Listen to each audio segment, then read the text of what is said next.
Good evening. Thanks for joining us. We begin tonight with growing pressure on the government to do something about escalating crime in our major cities.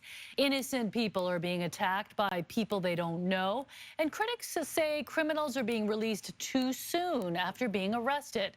CTV's Binder Sujin leads us off tonight. A woman violently attacked in broad daylight Sunday in a Vancouver apartment building. The accused let go the same day despite police recommending he be held. It's the latest in a troubling trend. The worst explosion in random attacks and social chaos in the history of this province. How to stop random assault and repeat offenders, the subject of an expert report commissioned by the NDP government.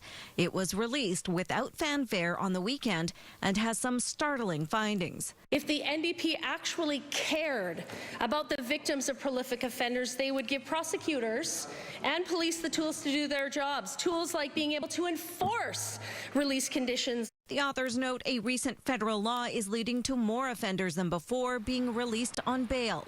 Police are concerned that Crown are reluctant to approve charges for those who breach bail conditions, quote, unless in addition to a substantive charge, resulting in an emboldening effect. I intend to go next week, Mr. Speaker, to meet my federal counterpart, the Honourable David Lametti, Minister of Justice, bring the report to him, talk about concrete ways we can ensure that the criminal code and the bail provisions work in our province. The opposition claims the Attorney General could direct Crown Counsel to detain repeat offenders. Government isn't supposed to tell Crown lawyers what to do, yet. There are a variety of tools, one of which the member referred to in terms of directives that we will examine. The head of the BC Prosecution Service says so far that hasn't been done, and lawyers are increasingly dealing with people who have complex mental health issues. What's required is leadership that says it is unacceptable that 4 people a day in Vancouver alone are being attacked by random strangers, and that we're going to deal with it. And we deal with it, number one, by giving direction to Crown prosecutors to detain people that are unsafe and are a threat to people in the community. That average means from the time Sunday's attack happened until now, the city may have seen 8 more random stranger attacks.